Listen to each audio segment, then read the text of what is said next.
Thank you very much, Peter. Thanks for inviting me. As you know, I'm always interested in talking about EVs and related topics. So so let's get going. I have a fair amount of material. I'd like to go through it relatively rapidly, but I'll be happy to answer questions at the end. I'm sure there'll be some quite a few questions from this audience. So we're going to talk about EVs in the current context from a technology and geopolitical context. But to do that, the agenda, first of all, I'll talk about who EVCO is, the Electric Vehicle Council of Ottawa, of which I'm president. Talk about who we are and what motivates us. So why are we doing what we do? Then we'll go on to talk about some green transportation technology, just to set the technology context in terms of what's out there and what we foresee for the future.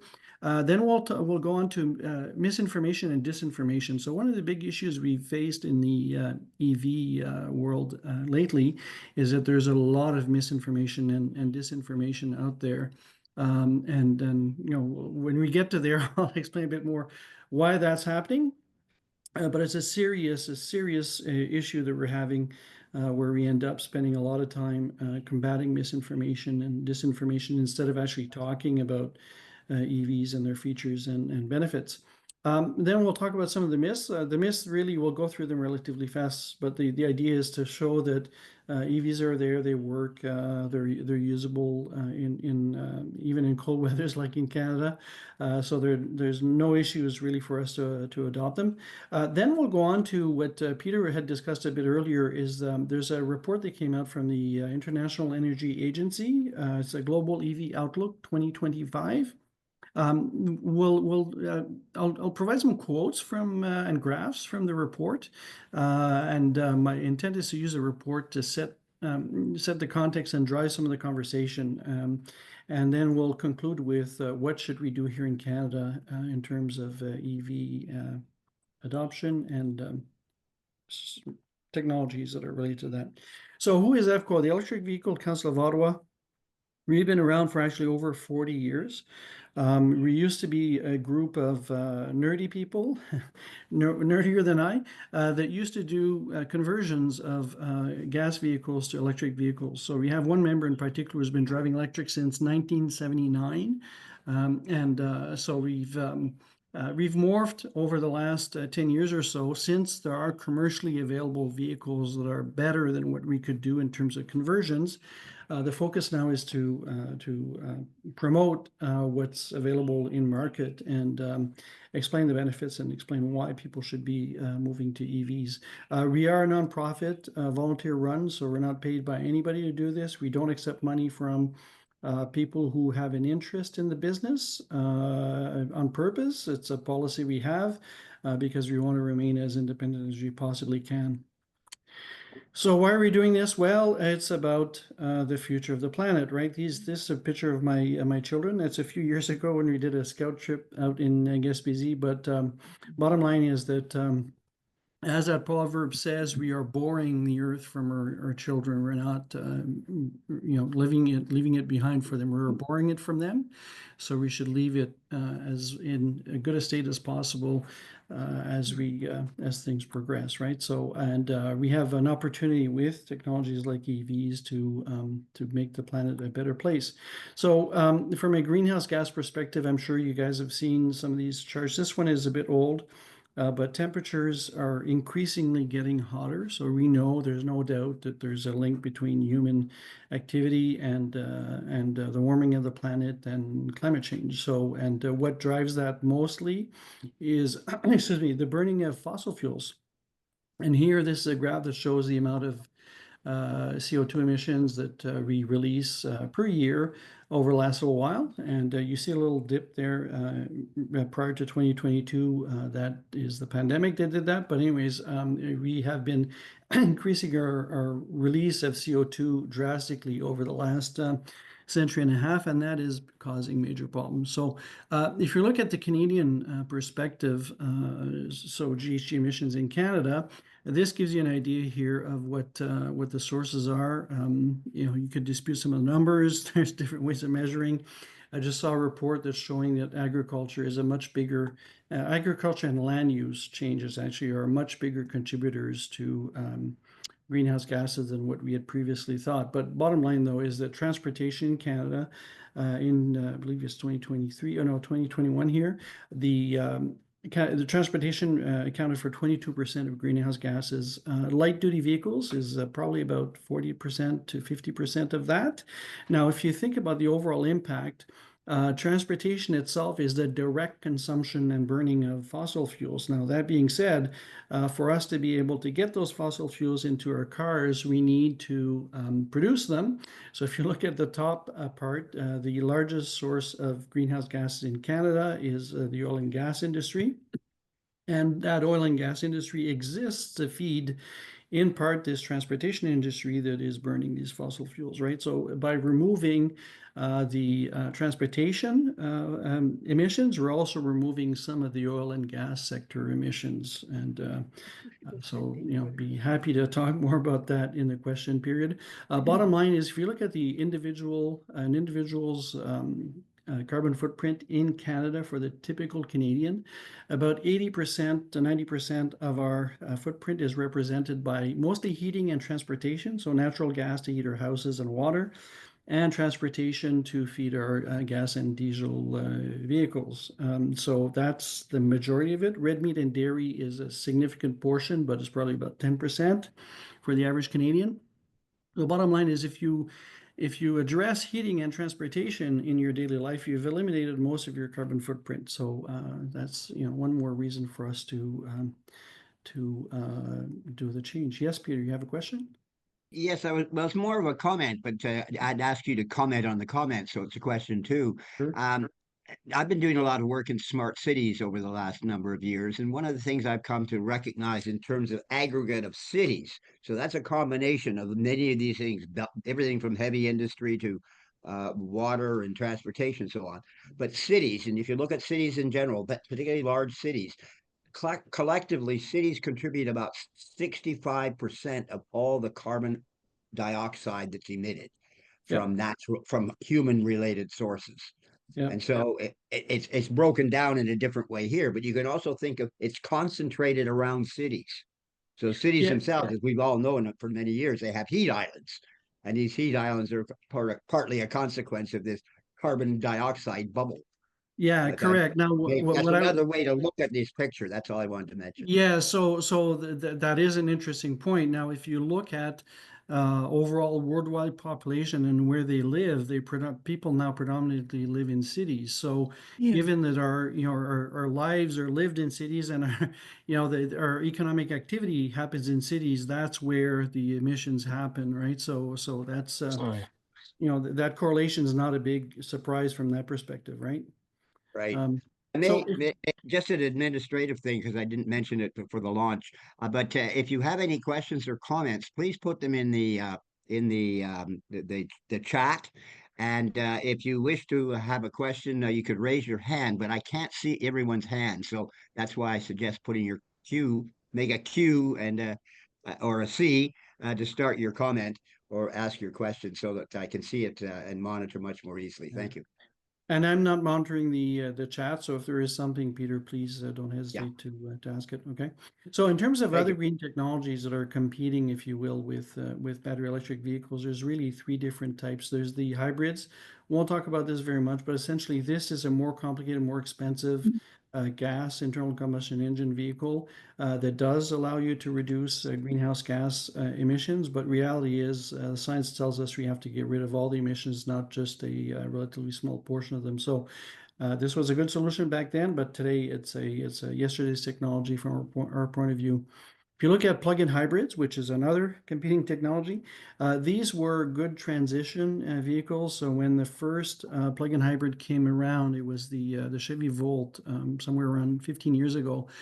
From a cost perspective, it made sense because batteries were so expensive that making a long-range vehicle with batteries only was just too expensive. So the vehicle would have cost way too much.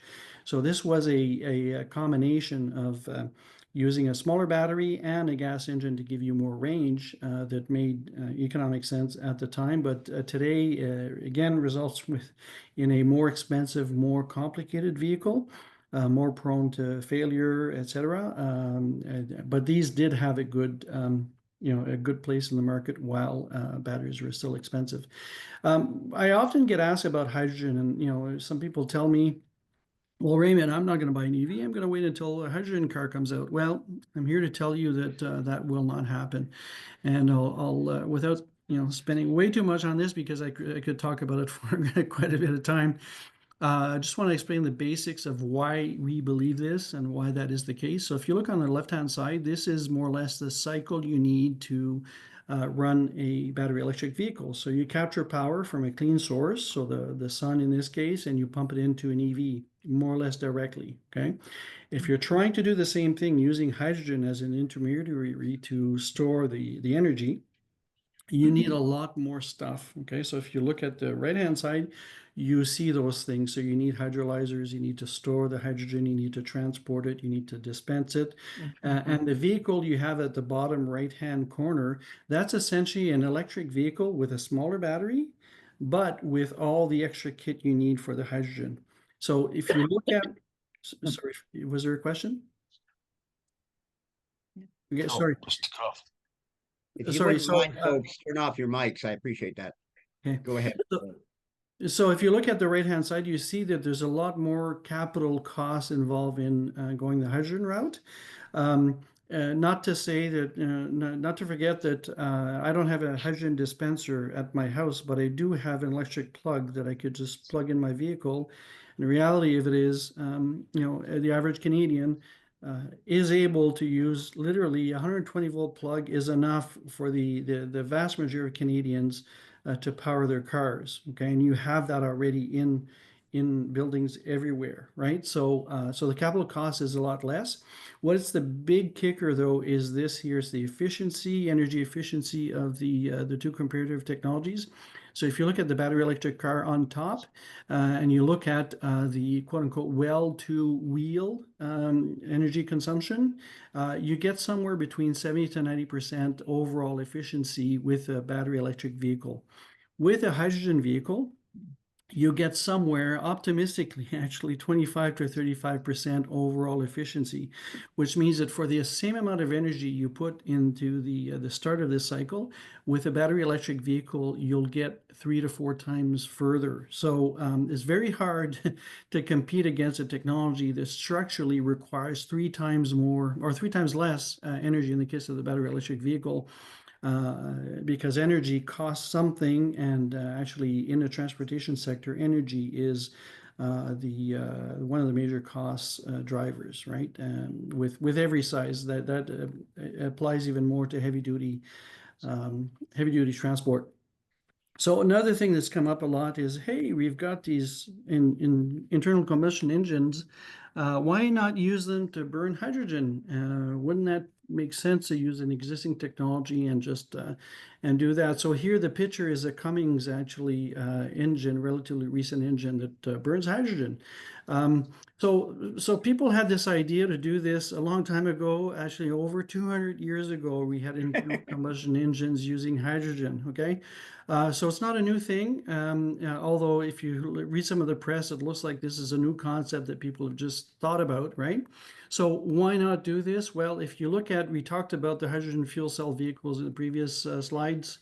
And if you look at the hydrogen to wheel efficiency, okay, so once you've got the hydrogen produced and you use it to power the vehicle, the efficiency is around 60%. Okay, so overall efficiency is 25 to 30%, like I said, or 35%, like I said earlier. Whereas a battery electric vehicle is much better, right? If you use an internal combustion engine, you are subject to the Carnot cycle and the inefficiencies that are part of that. So the efficiency you get out of that hydrogen to wheel portion of it is somewhere around 20%. And actually, because of thermodynamic issues, I believe the number is somewhat lower than that. But if we assume 20%, just for argument's sake, that means the overall efficiency drops to about 10%. So the same amount of energy that you would use to get 1 kilometer on a internal combustion engine hydrogen vehicle would get you 7 to 10 times further on a battery electric vehicle. Again, energy is one of the biggest costs of transportation. How can you possibly compete against a technology that requires 10 times less spend on energy, right? It's just not, just doesn't make sense. The other thing too is you get all the problems of an internal combustion engine, especially things like nitrous oxides, which are health affecting emissions that will happen in a nice engine because of the way the combustion works, right? It's never optimal combustion. You always get some byproducts, right?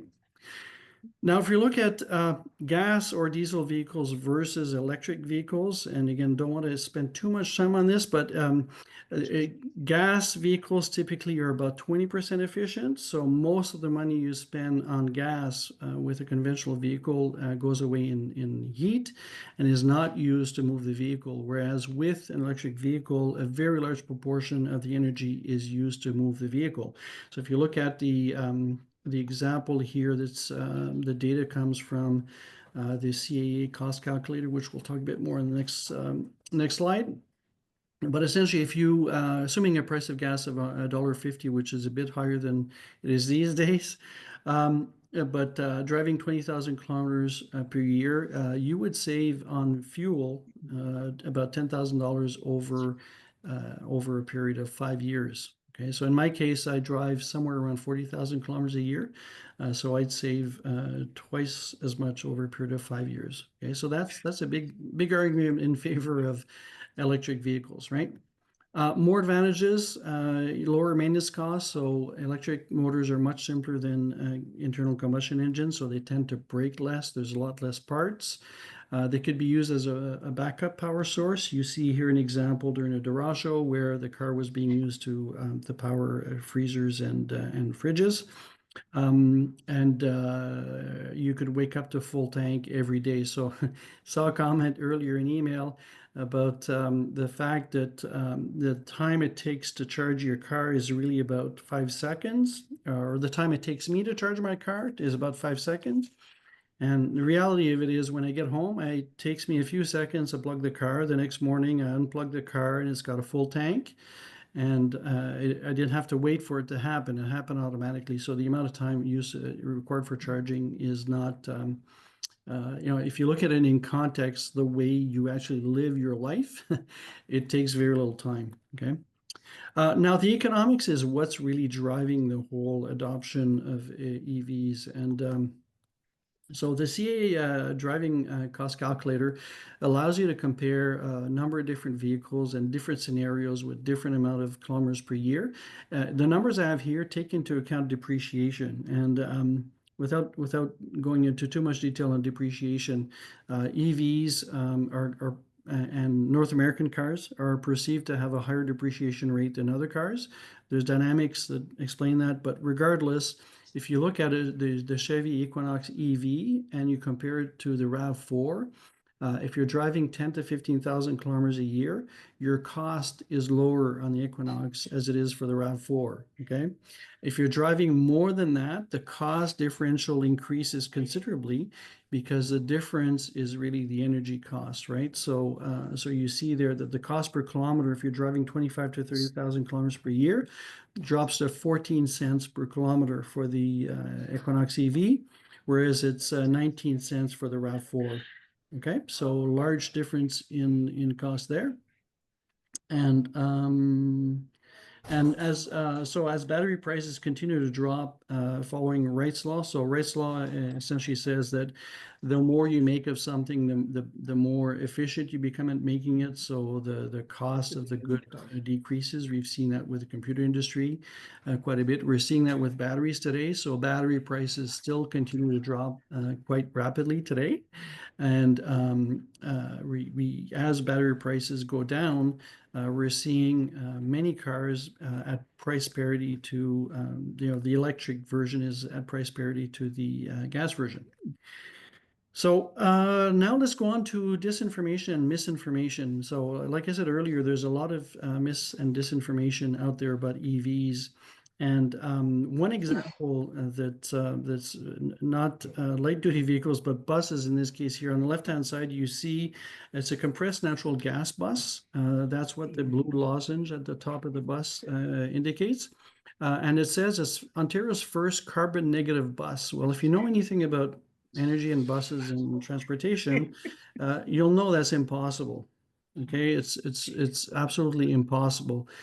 This is Enbridge using some creative accounting to convince people that compressed natural gas should be the solution for things like buses, right? So this electric transition for transportation is really an existential crisis for the fossil fuel industry. Okay, they're seeing it happening.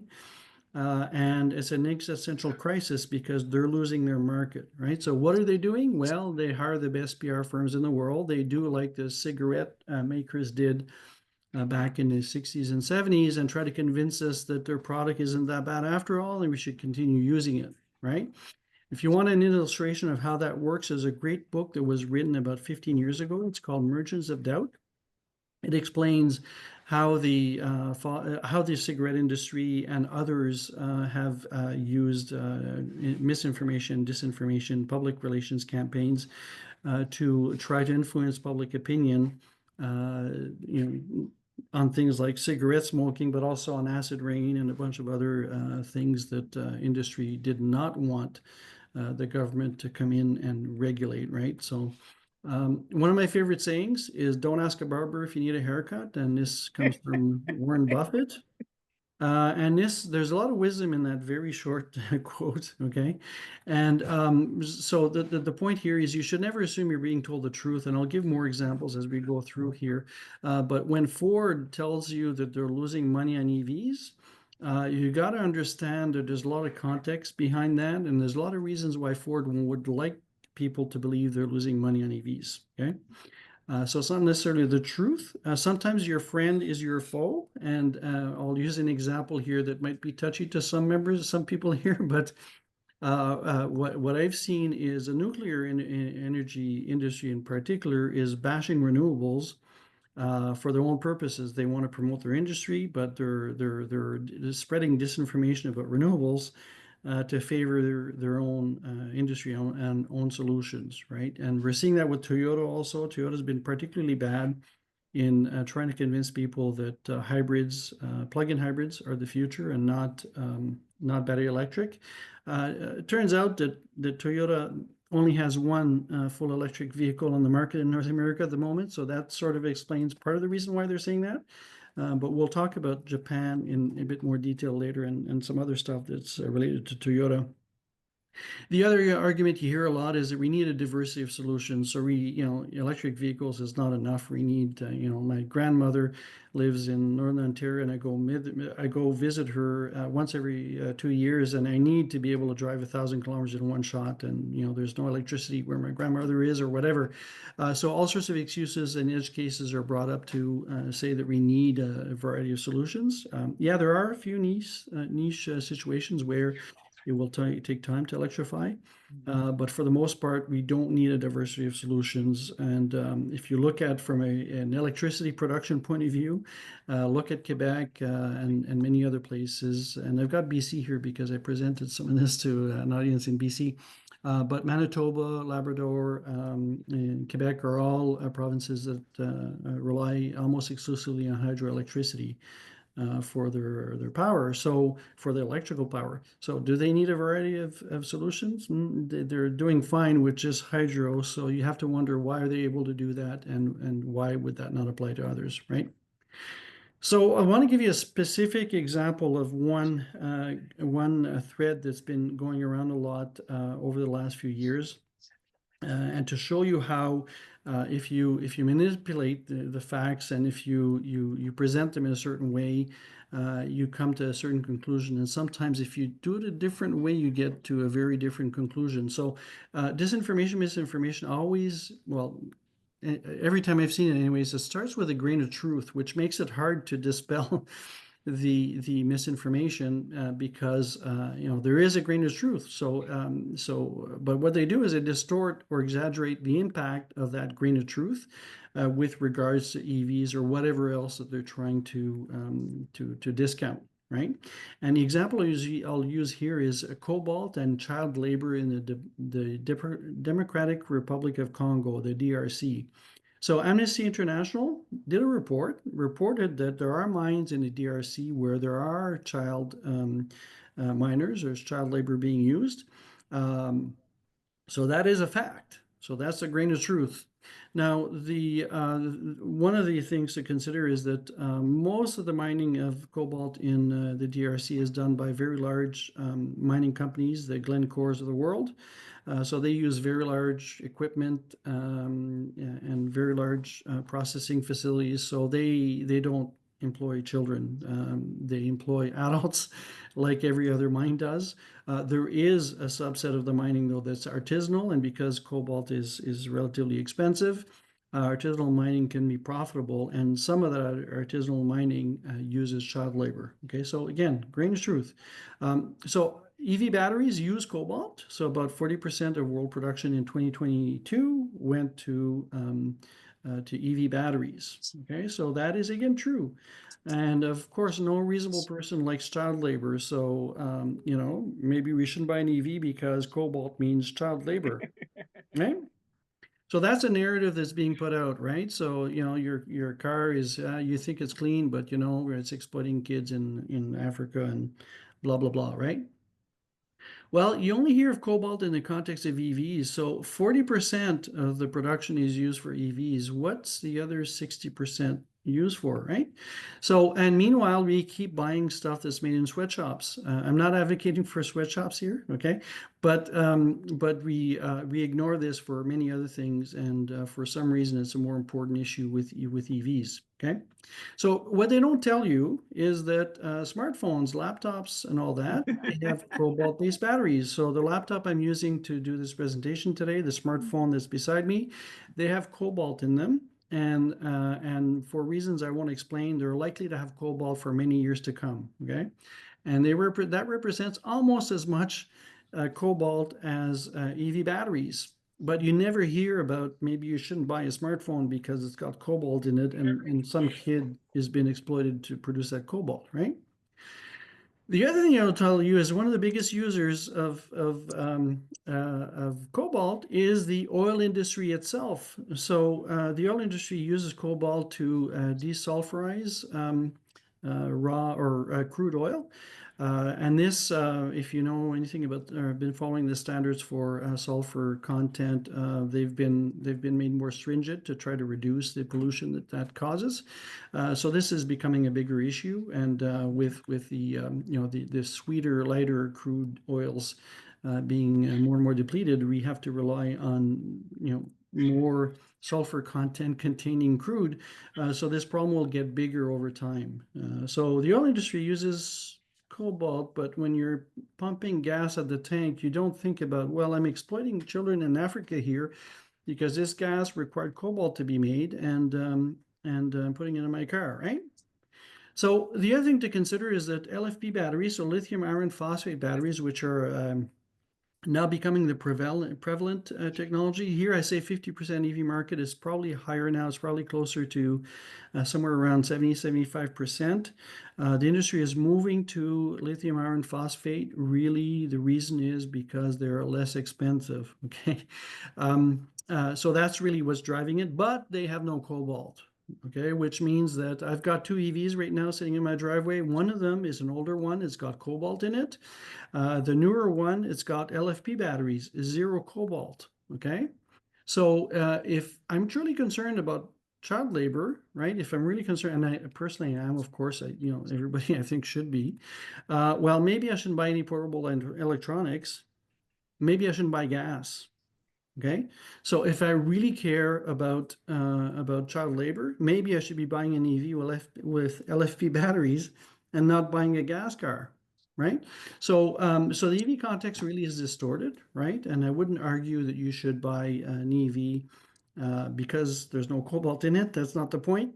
The point is that the context is distorted, and the argument is really a false argument that's being blown out of proportion to discourage people from buying EVs. Okay, and of course, there's every reason to fight against child labor, whether it's with cobalt or any other labor therein.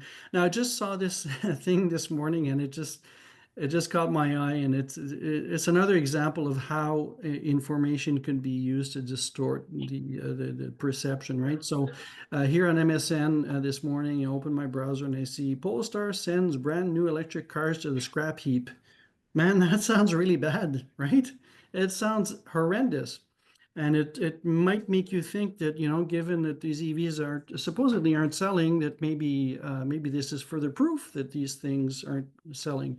Well, if you know anything about designing and engineering vehicles or any other consumer product, well, you have prototypes. And these are prototypes. We're talking about a few dozen vehicles, somewhere up to 50, I believe, according to the article, which are being essentially dismantled and disposed of. This is what people do in the car industry with prototypes. You do not want prototypes to be running on the road. Why? Because prototypes are prototypes. They're one-ofs or very few ofs of a vehicle. You don't want to have to maintain that. You don't want to have to support that in the real world. You want the production version to be out there, so you have one version of the vehicle that you're able to standardize everything on and support properly and all that, right? So you do not want these things to stick around, maybe in a museum, but not for public use, okay? And of course, the quote is, "This might seem like waste, and obviously it is." And then they say that the cars cannot be recycled, but they say that the batteries, the fluids, and other hazardous materials are removed, probably to be reused or something. And in most of the cars, advanced parts cannot be reused. Well, that's probably true that many of the cars, the parts cannot be reused, and actually the frame itself, the body of the car, probably cannot be reused. However, if you know anything about the car industry, you will know that the recycling rate for cars is extremely high, actually, certainly in North America and Europe. Every car, unless it's, there's some rare exceptions where cars end up in a river or whatever, but the vast majority of cars get recycled in a process and an industry that's very well established and does this all the time, right? So in North America and Europe, about 80% of our steel comes from recycled sources, okay? And cars are a big part of that. So let's go through some of the myths that are out there, and I don't necessarily want to go through the myths to explain all of the background, but it's to go through and show that EVs are really a usable solution today. And we're hearing, you see on the left there some of the old arguments against cars compared to horses. We're hearing a lot of the same arguments over again today. But on the theme of misinformation, one of the big things we're hearing is that mining for EVs it must be worse than oil, right? And Alberta Proud, or I think is it Alberta Proud or Saskatchewan Proud, which is funded by right-wing interests, came out with this meme that was circulating a lot on the internet over the last couple of years. And they're saying, look at this really bad lithium mine here that's this big hole in the ground, and compare this to an oil sands production, which is a lot cleaner, isn't it? Well, this is false or misleading, because really, if you look at the typical oil sand production, it looks more like this. Yeah. This is an extreme example, okay? But the point is, the oil sands industry is a very dirty industry. We have tailings ponds that we were told would evaporate, many years ago, that are still there, and birds land on them and die. And there's other bad effects, right? So what you see in the previous picture is in situ oil recovery from oil sands. That is a thing. That is a process happening, and it's happening mostly with oil sands that are buried deeper in the ground.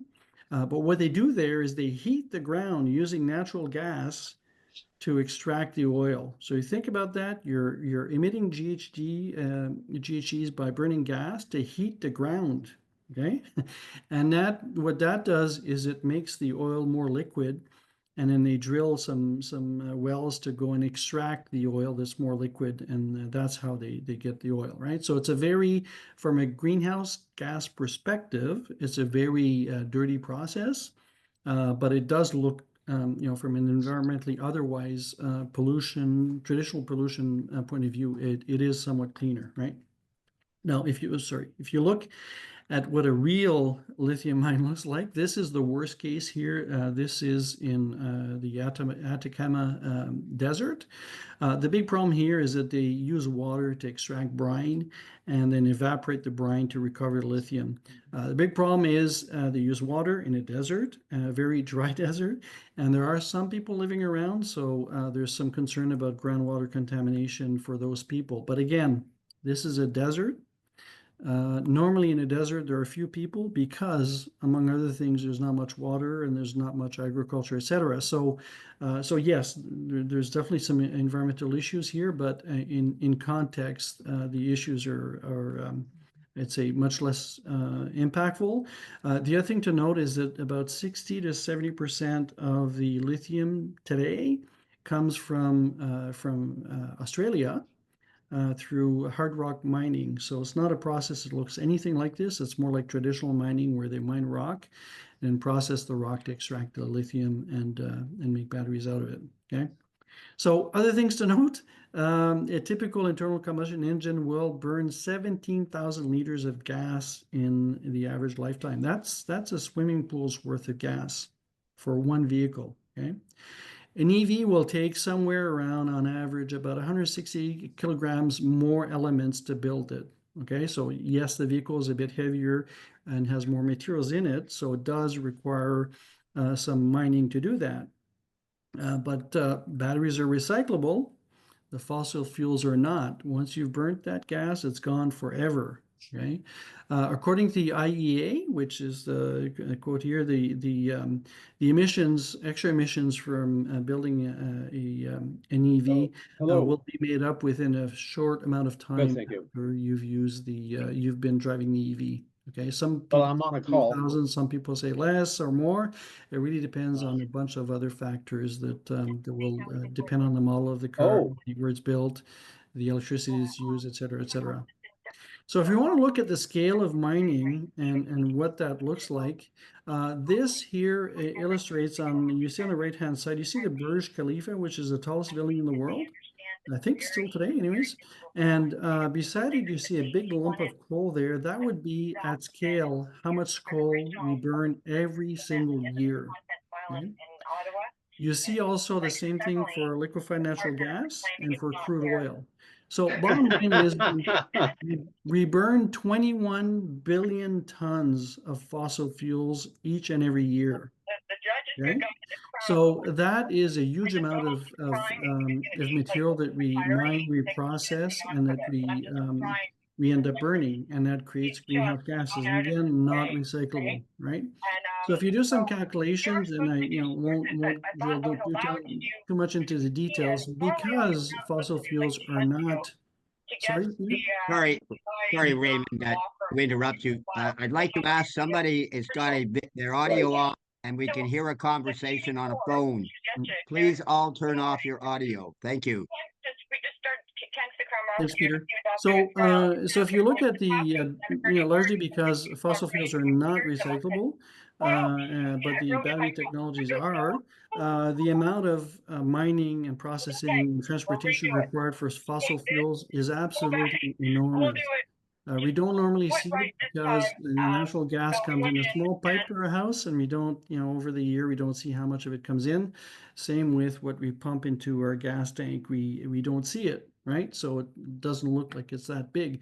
Now, if we look at the extraction process and all that, 92%, this is one of the estimates, 92% of mines would be gone if we didn't use fossil fuels for energy, okay? 92%. You could argue the number, whatever. It's, it might not be as high as that, it might be higher. But bottom line is most of the mining we do and the environmental impact we get from mining is from the fossil fuel industry. If you look at shipping, 42%, I believe that's the emissions. So 42% of shipping emissions come from transporting fossil fuels. So if we stop transporting fossil fuels, we immediately get rid of almost half of the shipping emissions. And shipping is one of the areas where it's more difficult to remove emissions because of the long distances involved and all that.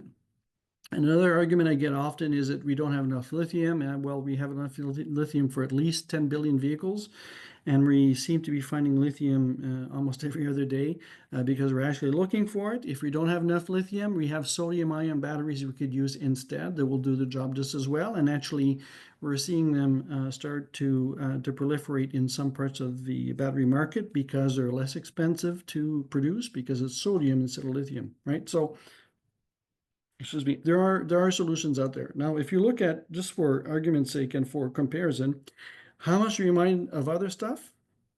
Well, we mine about 3 billion tons of things, mostly iron ore. About 94% is iron ore, and the rest is a various different minerals and metals that we mine for various purposes. So the fossil fuel industry is by far bigger than everything else combined. Okay.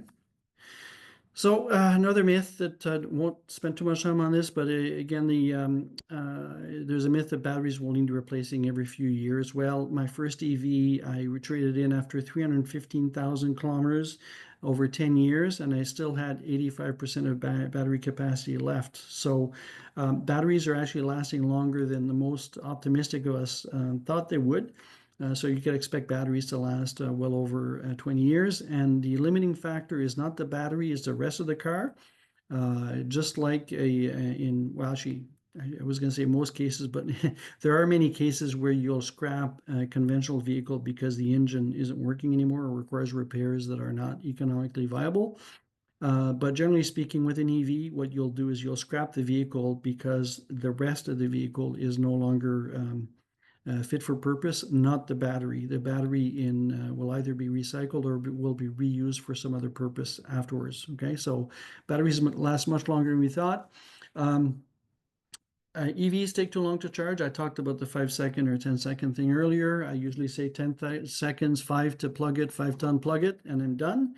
But if you're driving long distances, we're talking about 20 to 40 minutes on high-speed chargers. So direct current fast chargers will charge your vehicle much faster, and those charging times are reducing as technology improves.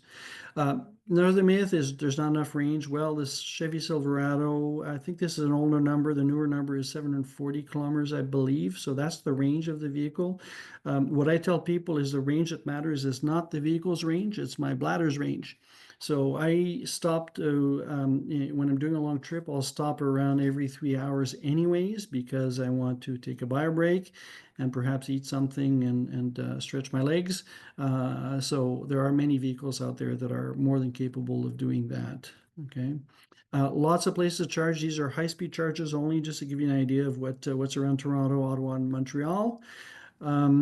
Another myth is that we're shifting the pollution to coal power plants. Well, in Ontario, there hasn't been coal in many years. And actually, we have lots of wind. People don't generally know that. The example that I show here is from April 21st, I believe it's last year, where wind was 14% of our production, okay, from 5 to 6 p.m. on the April 21st, which I don't remember if it was a day of the week or weekend. But anyways, bottom line is we don't use coal in Ontario. We are using, unfortunately, more and more natural gas for reasons which I won't get into. But wind and solar are currently the least expensive source of energy. So it's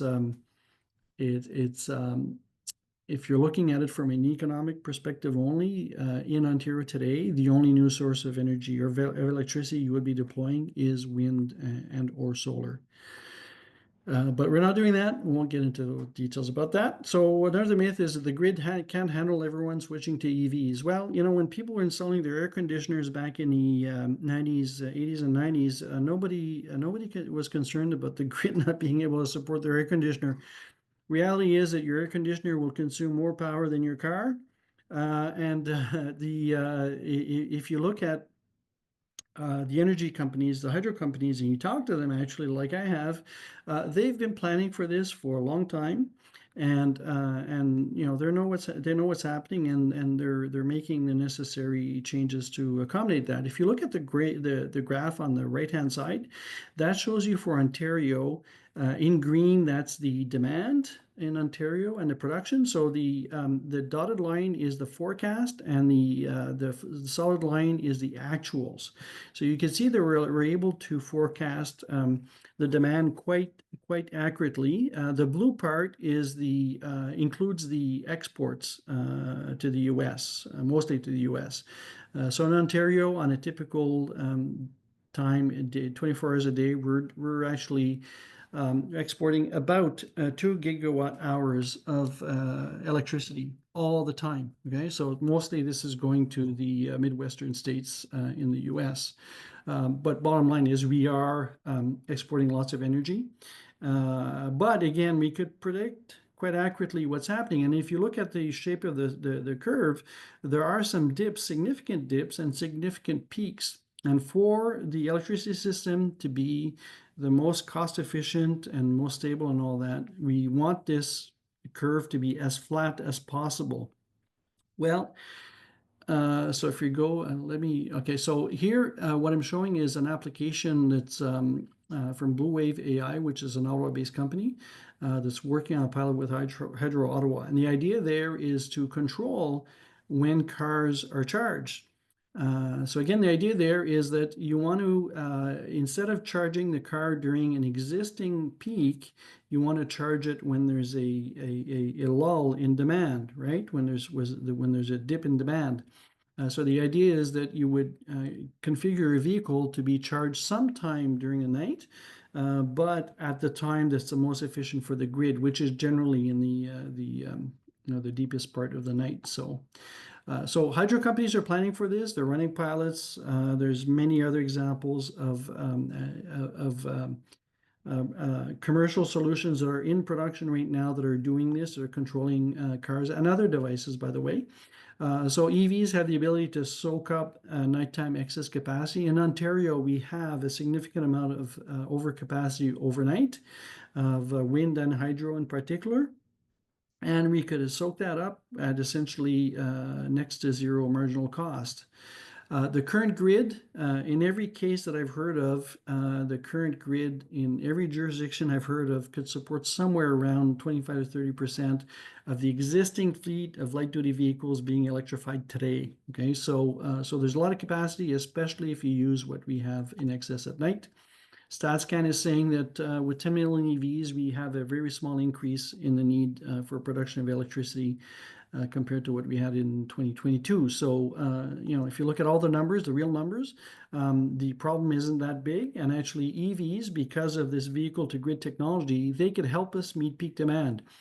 And again, this is happening in some other jurisdictions, not here at the moment, but the plan is to use the EV batteries as storage to return some of the energy back to the grid during peak times. And that solves a whole bunch of different problems that we have on the grid and will allow us to have cheaper electricity. So in the interest of time, I'm going to try to go a bit faster. So EVs don't work in the cold. I've been driving an EV for over 12 years now, and I could guarantee you that there's no problems. I drive EVs 12 months a year. No matter the weather, I just take the car and go. Okay. There's another myth that EVs catch fire a lot. Actually, it's the hybrids that are the worst for fires, but gas cars are much worse than electric cars for the number of fires. But every time there's an EV fire, it's front page news. If you ask the Ottawa Fire Department, they've never had an EV fire, but they have 1 to 2 gas engine fires every single week. Okay, 1 to 2 per week. You don't hear about it. Why? Because it's nothing special. It's not newsworthy. So in terms of sales, so there's this other myth that sales are in decline. They're not. This is Canadian data here, and in 2017 we did a projection of the market share in Canada. That's the red line you see on the right hand side. In 2024, the numbers came in close again. So the blue dots represent the real numbers from StatsCan. So what you see here is a typical S curve, a technology adoption curve. And we see EVs doing that, not just in Canada, we see that all through the world. It's actually the sales and production of internal combustion engine vehicles that is in decline. So peak ICE vehicles was achieved in 2017. And we're seeing all the growth happening in the EV space, not in the conventional space. So if we look here, this gives you an idea of what we expect to see. So if you look at on the left-hand side, Bloomberg New Energy Finance, which tends to have relatively conservative projections, they expect that about half of the fleet will be electrified by somewhere around 2037. So that's when we're going to see a really big impact on demand for oil and gas, right?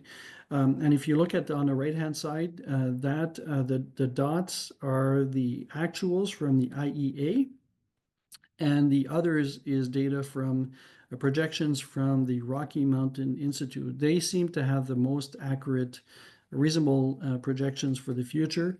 And they are expecting, if you look at 2025, we'll see later that the projection is around 25% market share worldwide. Okay, so sales are increasing everywhere, not just in Canada. So transitions can be very hard and very painful. And during my career in the IT industry, we went through at least 3 major transitions. There's actually a fourth embedded in there.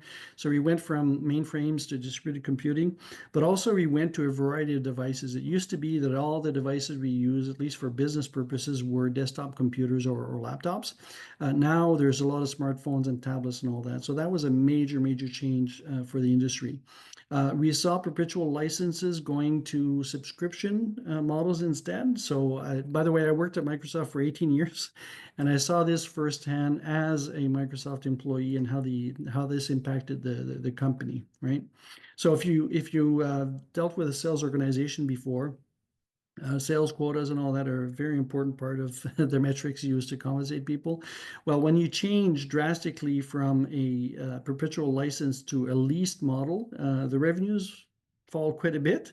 So that creates all sorts of issues with having to recalibrate sales targets, with having to change compensation, with having to do all sorts of things to reorient the company to the new model, right?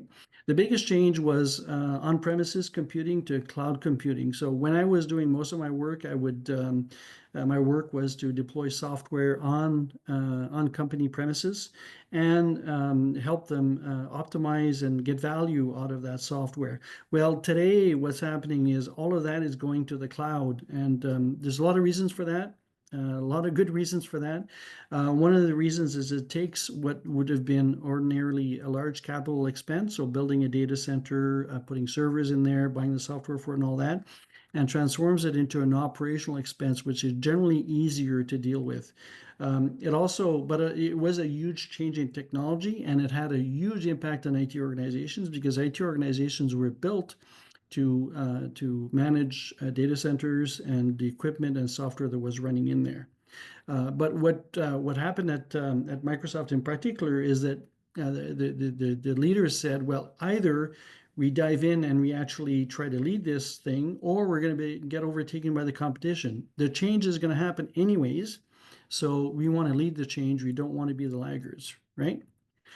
So you see many examples of companies that failed at transitioning. Kodak is the most famous example from conventional photography to digital photography. They actually invented digital photography, but weren't able to make it the transition to take advantage of that. IBM, we don't hear much about anymore. Xerox, same thing. And I'd say that one of the big things that was amiss at Microsoft is the move to smartphones and tablets for reasons which I won't get into. The company wasn't able to take advantage of that opportunity and really missed the boat on that. So today, the iPhone and Android are the dominant operating systems in that space. So I believe that many auto OEMs, so many of the brands you know today, will be added to this list. They will not survive this transition because they're not able to navigate it properly. So if you look at the pace of adoption of any technology, the graph I'm showing here has got a whole bunch of different technologies that were adopted over time. But since the beginning of time, almost, the technology has been adopted following an S curve, so a technology adoption curve that follows an S shape, and you see multiple examples there in that graph. Now, this is the case unless there's some kind of either government intervention or shocks like World War II, and you see many things in there like clothes washers where adoption rates dropped during the war and then picked up again. The Depression had a big impact also on adoption rates, but generally speaking, once those shocks were over, the adoption just kept on going, right? So even though we're seeing some efforts in the U.S. in particular to try to explicitly slow down the transition to electrified transportation, we expect that the economics will keep driving it, and it's just a question of time for it to happen. Now, the pace of change could be affected by this, but ultimately the outcome will be the same. So we expect that, and we won't talk about heavy duty transport in any detail here, but not just light duty, but heavy duty transport is going to electrify much more rapidly than most people think. So essentially, you either take a leadership role or you let others take over the market leadership. And currently, China and some companies in China are really taking over, and they're leading the world in this technology space. So we need to figure out what to do to respond to that. Okay. And again, when I talked about the experience that I had in the IT world at Microsoft, I see how it can be very difficult and very uncertain what the future looks like when you have to do this big transition. But the reality is, if you don't do the transition, the market's gonna go away, and you're not going to be able to continue your business, right? So again, don't ask a barber if you need a haircut. So incumbents are really poorly positioned to understand the transition. Okay, the conversation generally, and I've seen this again internally at Microsoft, is that the conversation is all about risk. We change things. How is that going to make things work for us? How are we going to get paid? All this kind of stuff, right? And there's a lot of concern about cannibalizing existing products. So in our case, when we went to the cloud, it ended up cannibalizing the on-premises server business, which was a major part of our revenue. So that was a huge concern to see how would we make up for that revenue, given that it was a very big part of our business, right? So very uncertain what things look like. And when you're in the inside of these organizations, you see all sorts of risks that people outside the business don't see. So in the case of Ford, they're telling us that they lose thousands of dollars per EV that they sell. Well, if you look at the real numbers behind that, if you look at the numbers and the cost of goods sold for a typical vehicle today, so that statement is either the source of creative accounting, okay, and Ford has created a separate division for EVs, and that allows them to allocate costs that might not otherwise be allocated to the EV business, and perhaps artificially make EVs look less attractive, right? For some reasons which we'll talk about. Actually, it's really about spin and marketing purposes, right? Or it's bad management. They just don't know how to get good prices for batteries or make EVs efficiently or whatever. Okay, but really, I cannot believe, knowing what I know about the industry, that Ford is losing money making EVs today. They would have maybe a number of years ago, but not today.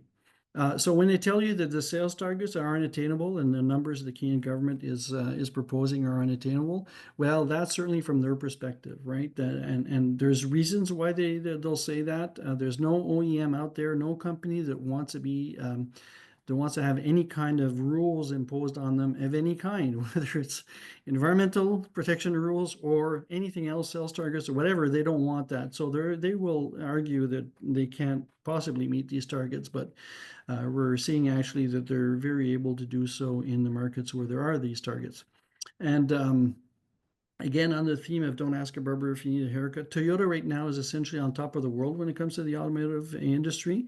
But they've deluded themselves into thinking that the future is very similar to the present, and it just doing some small tweaks like using plug-in hybrid vehicles is going to be what they need to continue being as successful as they have in the past.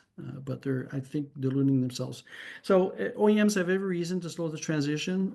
It's very, very difficult to transition, and this allows them to extract more support from the government, so subsidies and exceptions to sales targets, whatever else.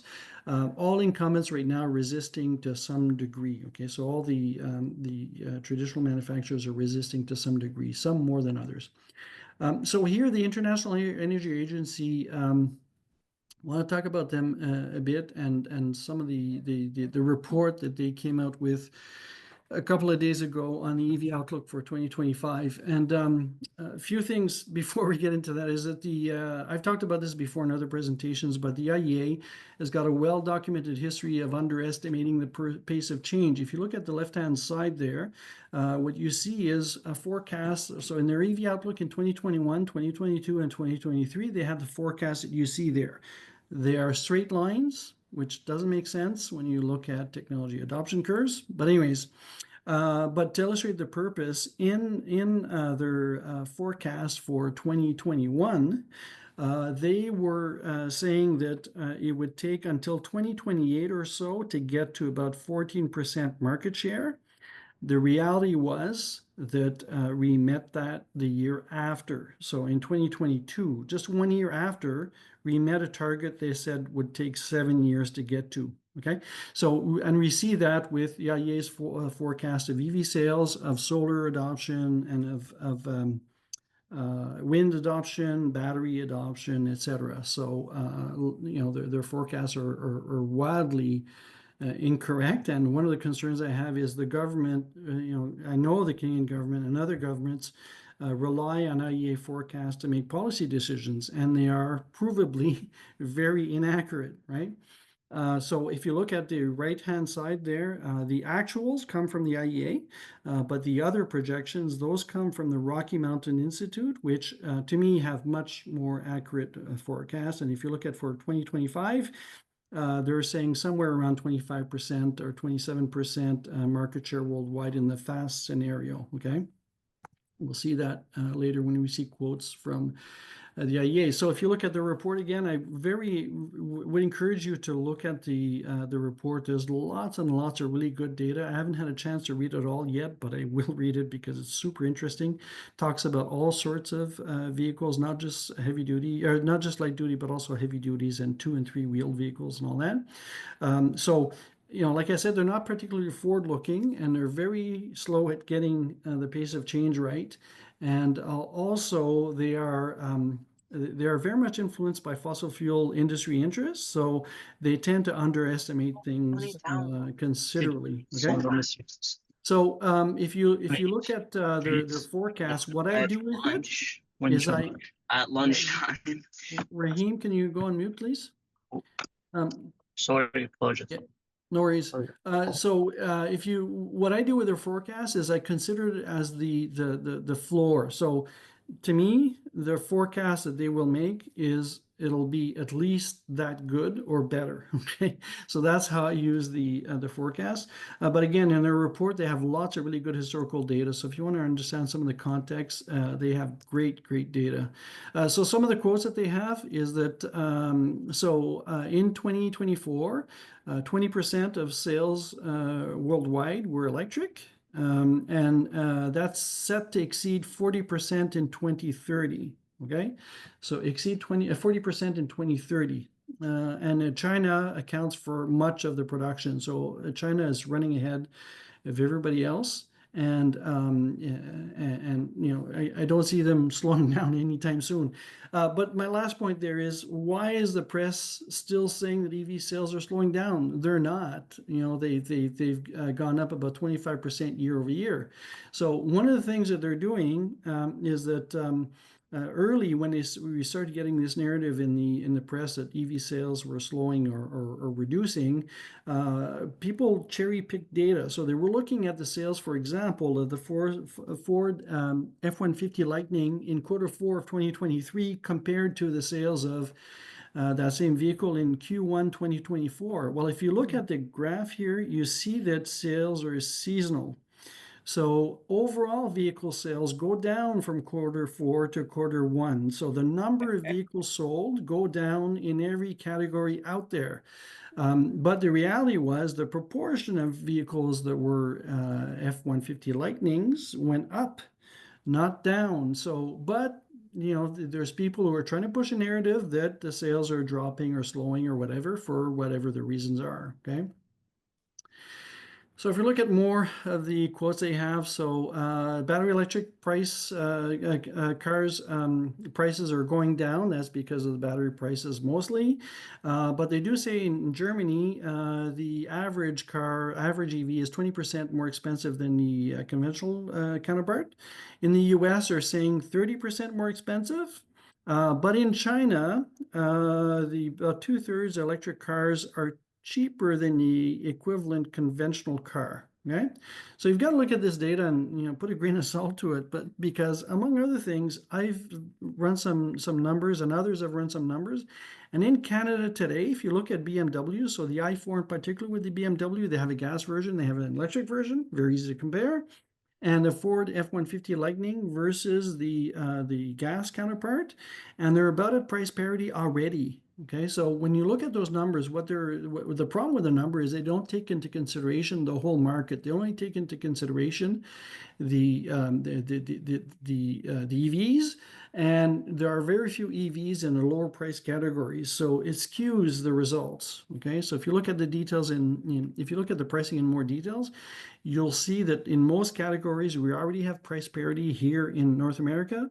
It's just the less expensive vehicles which either don't exist or are still more expensive in the electric version. So, like I said, just on the slide before, I think it was, the share of electric cars is set to exceed 40% in 2030. Well, if you look at this graph here, which is data from the IEA, and you do a linear projection into 2030, you'll get to 40%. So that's why I'm saying that it'll be above 40%. Our estimate is somewhere, I thought I had it here. I forgot it, but our estimate is somewhere around 70%, 60 to 70%, depending on which market we're looking at, okay? So a lot of people ask me, what's the impact on oil consumption? This doesn't seem to have made a difference, right? Well, Norway is a leader in adoption of EVs. Their fleet is only somewhere around 40% EVs at this point, and that's mostly light-duty vehicles. Yet their consumption of oil from 2021, which would have been a low consumption year because of the pandemic, went down 12% in 3 years.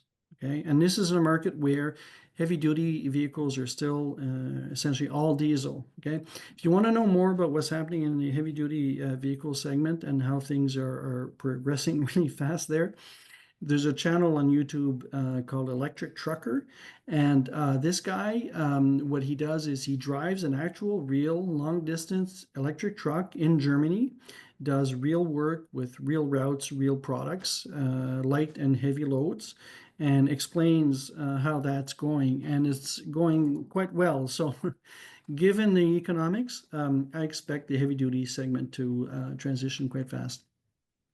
So 2025 sales are expected to increase by 25%. So here again sales were 20% in 2024, and in 2025 they're 25% is what they're saying.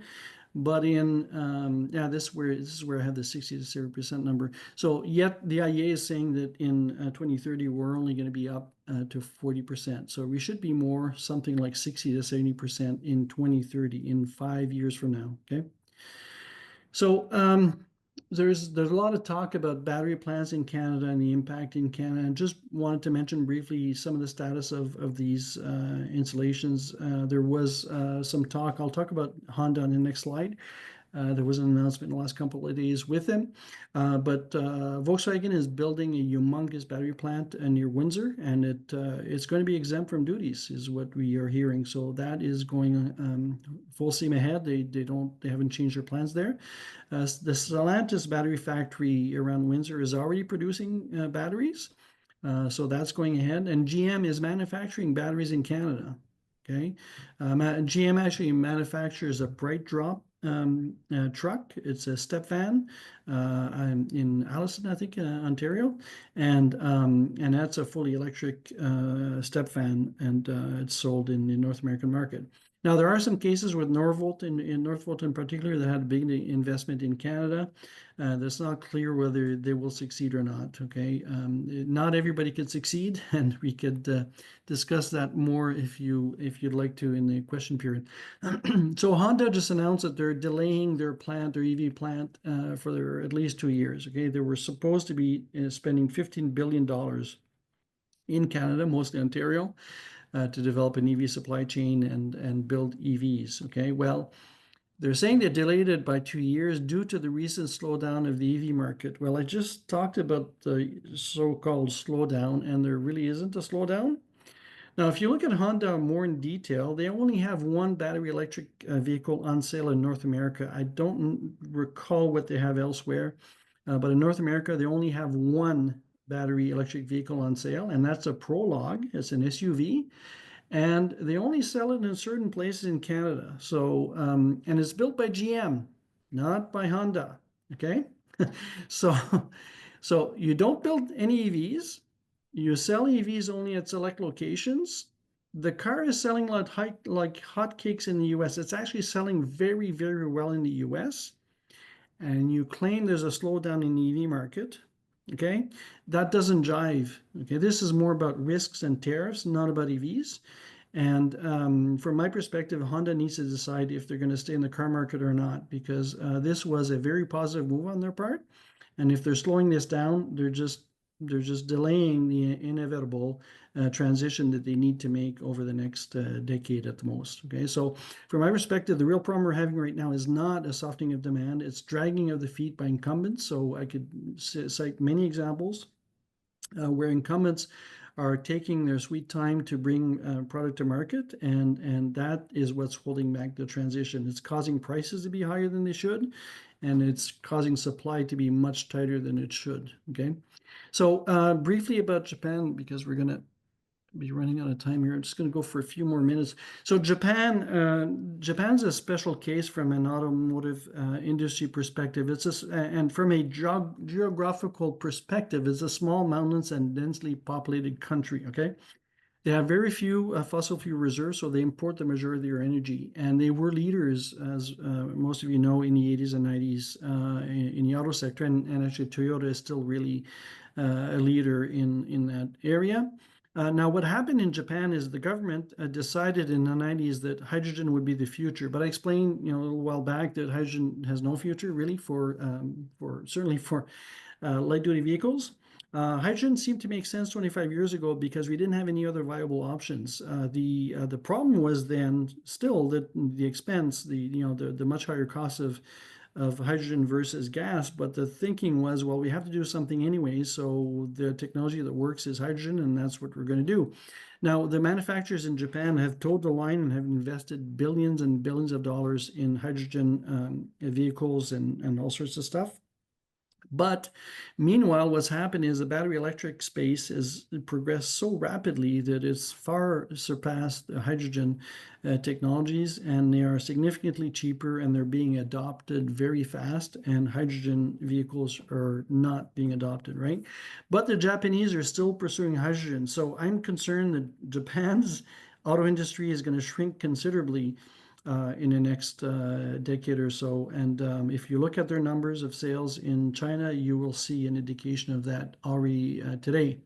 So China, very different perspective. They have also very low fossil fuel reserves, but they have no incumbents or very few incumbents in the internal combustion space. Okay, the people selling ICE vehicles in China were the Japanese and the Europeans and the North Americans. It was outsiders. Okay, so very few native Chinese companies were doing ICE vehicles. There's lots of new EV manufacturers. Some of the best EVs in the world are Chinese. I'd say the best actually in the world are Chinese. And they lead in battery technology and production. So a large majority of batteries today are produced in China. And the government has made EV production a priority. They want EVs to be one of the ways that China, extends its reach throughout the world and gets economic prosperity, right? So they put a lot of money and effort behind that. And now in China, as I said before, there's some EVs that are less expensive to purchase than ICE vehicles. They cost less to operate. They less maintenance, less cost for the fuel, and the vehicle is less expensive. People are going to EVs very, very fast. The other thing in China that's specific to China is that the perception of EVs is that they're much cooler vehicles than internal combustion engine vehicles. So that encourages people to adopt them. So we have really a perfect storm to drive adoption. And what we're seeing is a huge growth in market share in 2024. Close to 50% of new vehicles in China were electric. And in 2025, we're expecting sales to top 60%. So they are moving ahead at full speed.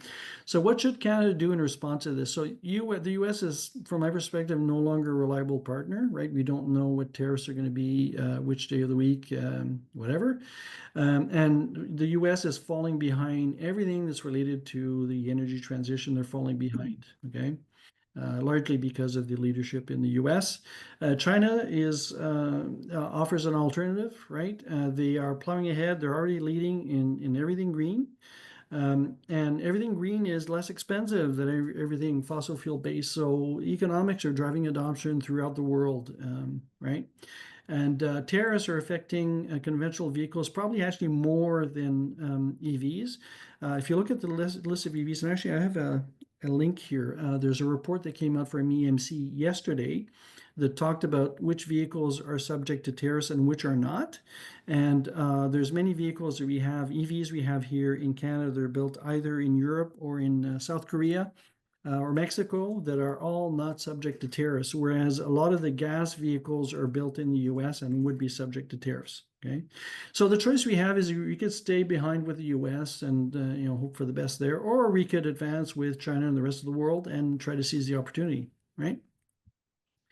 So the incumbent OEMs in North America, they're dragging their feet. Europe there's also some issues there with incumbents, but in North America in particular, they've been dragging their feet. Now, that being said, if you look at what GM's doing, they've made a tremendous amount of progress in the last few years. They now have somewhere around 12 electric vehicles in market. There's 4 Cadillacs, there's 3 or 4 Chevys, and GMC and BrightDrop. So they have a lot of vehicles in market, and they've announced even more. So and their technology is actually quite impressive. But that being said, is they dragged their feet to get there, and hopefully they will continue forward as fast as they could. So any tariffs, really, they're doing. So the tariffs on Chinese vehicles have rewarded these procrastinators and has slowed the progress of electrification, right? Now, that being said, we need to protect jobs. So I understand that there's some issues with tariffs, and you don't necessarily want to let the Chinese flood the market, because I tell you, if the Chinese were allowed to sell anything they wanted in Canada, our auto industry would disappear. Okay, their cars are that good. So the biggest issue we have in Canada right now is at the low end. So the so-called Econobox vehicle, so basic Civic sedan. I looked up the price today, about $31,000. The least expensive EV you could buy in Canada right now is the Fiat E500, and it's about $40,000. That's without subsidy. Okay, so and if you want more details on cars that are available, we have a buyer's guide on our website that will explain that gives you a list by price of what's available in Canada. Okay, so what you Canada do again? So we should restart the incentives. That was promised by Carney during the campaign. I believe that it should address lower price vehicles only, because we have price parity in the higher categories anyways, and the overall total cost of ownership has been better for EVs for many years already, right? And we should gradually eliminate the incentives as the prices of EVs continue to decline. Okay, I think we should reduce tariffs on Chinese cars to spur competition. Maybe we shouldn't eliminate the tariff, but we should have a plan to gradually reduce the tariff over a number of years to increase competition, especially in a smaller vehicle segment. So, and the other things we could do with China is we could extend manufacturing here, not just EVs themselves. So we tend to focus on assembly of vehicles and the jobs related to that. But if you look at the reality of the amount of work that's done to build the overall vehicle, much of the work is in the extraction, and processing of the minerals required for that, and also the assembly of parts that are required for those vehicles. So any assembly plant takes parts from elsewhere that required labor elsewhere to produce. So there's plenty of room for us to gain a big foothold in the EV supply chain outside of the assembly itself of the vehicle. Okay. The other thing that I've been advocating for a while is that we should allow any car, any EV that's certified for sale in Europe to be automatically allowed for sale in Canada. So in the smaller vehicle segment in particular, the many car manufacturers believe that the US does not want to have small vehicles. They won't sell there. And they don't want to go to the expense of certifying cars for Canada because they believe the market in Canada is too small to justify that. So if we automatically, if a car is safe enough to drive in Europe, it should be safe enough to drive in Canada, right? And actually that applies to China too, by the way. So that would allow us to have much more choice. It would allow us to address the lower price segment and would help with the supply problem, because we still have a supply problem. There are lots of choices, but there's still not enough choices in market in Canada.